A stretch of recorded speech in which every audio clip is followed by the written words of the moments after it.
तो ये आपने बीजेपी की लिस्ट देख ली, लेकिन समाजवादी पार्टी की ओर से भी लगातार लिस्ट जारी की जा रही है और अभी जो लिस्ट जारी की गई है उसमें दागी कैंडिडेट कम नहीं है, एक से बढ़कर एक प्रोफाइल। साथ में समाजवादी पार्टी ने भी अपने आधिकारिक ट्विटर हैंडल पर 21 उम्मीदवारों का क्रिमिनल बायोडेटा दिया है और इसमें इसके अलावा उन्हें चुनने का कारण भी बताया गया है। अब जरा आप देखिए कि आखिर क्या क्या वजह बताई गई है।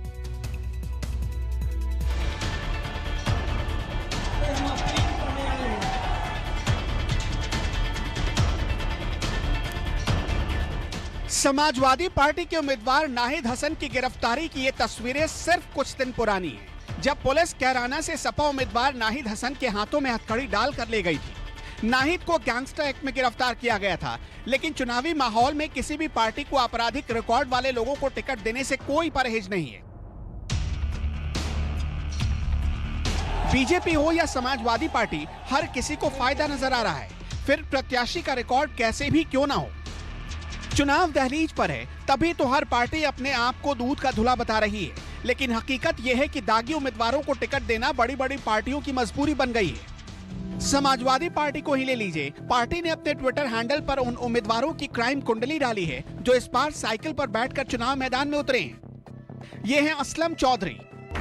अखिलेश ने असलम चौधरी पर विश्वास जताते हुए हापुड़ जिले की धौलाना विधानसभा सीट से टिकट दिया है, लेकिन असलम चौधरी पर इतने मुकदमे दर्ज हैं कि इन्हें खुद भी याद नहीं। कभी 10 केस बताते हैं और कभी खुद कहते हैं कि 11 केस दर्ज हैं। यकीन नहीं होता तो खुद सुनिए।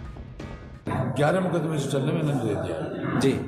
11 मुकदमे चल रहे हैं, मैंने एफिडेविट से दे दिया। 10 मुकदमे चल रहे हैं, 10 के 10 मैंने एफिडेविट में लिख के दिया। सबके सब विचाराधीन है। कहाँ विचाराधीन है वो भी। समाजवादी पार्टी ने बुलंदशहर की खुर्जा विधानसभा सीट से बंसी सिंह पर भरोसा जताया है, लेकिन बंसी सिंह पर भी केस दर्ज है। बंसी सिंह हाथ का साथ छोड़कर साइकिल पर बैठे। हमारे 3 मुकदमे, एक एमपी के चुनाव का 2009 का और 2017 के आचार संहिता के मुकदमे हैं और एक कोविड प्रोटोकॉल का मैंने सुना है, मुझे कोई संज्ञान नहीं है, ना मुझे कोई नोटिस मिला है, अभी दर्ज हुआ 2-4 दिन में। ये कोई आपराधिक उस दृष्टि में नहीं आते, ये कानूनी रूप से मुकदमे हैं, लेकिन ये आपराधिक मुकदमे नहीं है। समाजवादी पार्टी की लिस्ट में 1 या 2 नहीं बल्कि दागी उम्मीदवारों की लंबी फहरिस्त है।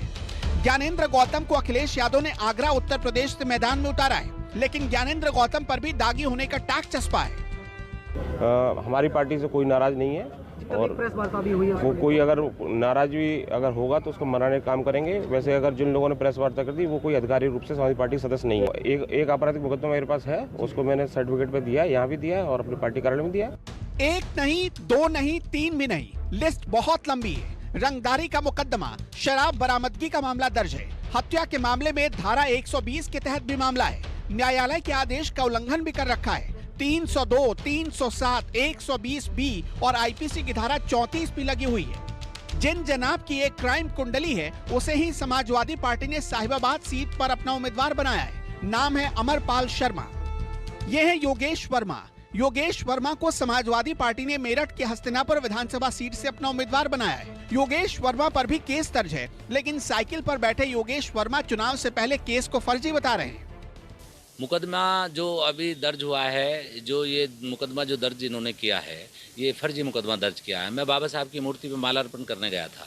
कहाँ जब हम वहाँ से आ रहे थे तो बाबा साहब की मूर्ति पे मालार्पण मैंने किया डॉक्टर अंबेडकर जी की पलहड़ा चौपले पर। और जब मैं वहाँ गया तो दुकान वाले बाहर जो वहीं पे थे, मेरे कोई ऐसे कार्यकर्ता नहीं थे, सिर्फ माला डालने में गले में गया था बाबा साहब की। ये महापुरुषों की माला डालने पे भी ऐतराज कर रहे हैं भाजपा के लोगों ने, वो मुकदमा दर्ज करा दिया। बाहुबली होना कोई गलत नहीं है, बाहुबली कोई भी हो सकता है, एक पहलवान भी बाहुबली हो सकता है। एक मतलब जो है हनुमान जी का मतलब भी नाम जो है उनके भक्तों का भी बाहुबली में गिना जाता है।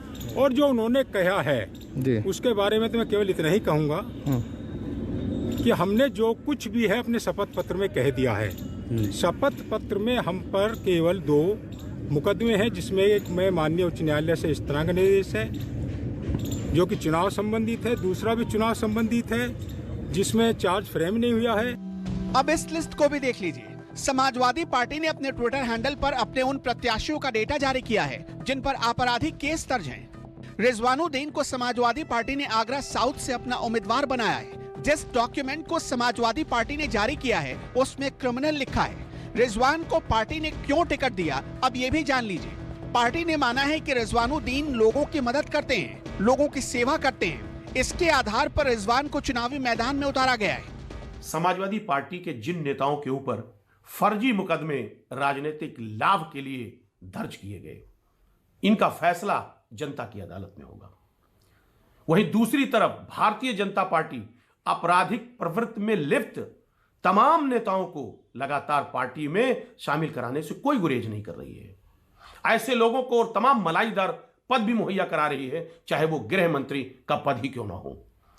साथ ही साथ जो पुलिस की नजर में फरार है, उसको पुलिस ही खेलने के लिए पिच मुहैया करा रही है। मोहम्मद आदिल को समाजवादी पार्टी ने मेरठ साउथ से मैदान में उतारा है। पार्टी ने मोहम्मद आदिल के जिस डेटा को सार्वजनिक किया उसमें क्रिमिनल लिखा है, यानी प्रत्याशी पर आपराधिक मामला दर्ज है। पार्टी ने मोहम्मद आदिल को टिकट देने की वजह ये बताई कि मोहम्मद आदिल ने जनसेवा का काम किया, सर्दियों में गरीबों को कंबल बांटे हैं। विशाल वर्मा को सपा ने गाजियाबाद से मैदान में उतारा है। विशाल पर एक केस दर्ज है। पार्टी ने विशाल वर्मा को अच्छी शिक्षा का हवाला देते हुए टिकट दिया है। विशाल ने सुप्रीम कोर्ट में भी एडवोकेट के तौर पर 10 साल प्रैक्टिस भी की है।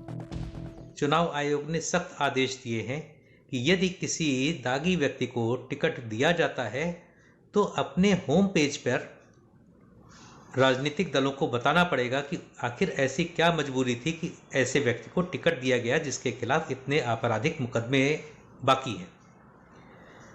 जहाँ तक बात है कि क्यों दिया जाता है, तो इसका बिल्कुल साफ कारण है। दागी उम्मीदवार, उनके पास मैन पावर होती है, मसल पावर होती है, मनी पावर होती है, तो इसीलिए वो येन केन प्रकारेण चुनाव जीतने में सफल होते हैं। लोगों को डराकर, धमकाकर, लुभाकर हर तरीके के हथकंडे वो अपनाने में कामयाब होते हैं। चुनावी माहौल में हर पार्टी अपना फायदा देख रही है। फिर उम्मीदवार दागी हो या बाहुबली, भले ही बायोडेटा क्रिमिनल रिकॉर्ड से भरा हो, किसी को कोई भी फर्क नहीं पड़ता। तमाम पार्टियों को जीत चाहिए, जीत। Bureau report, news 24।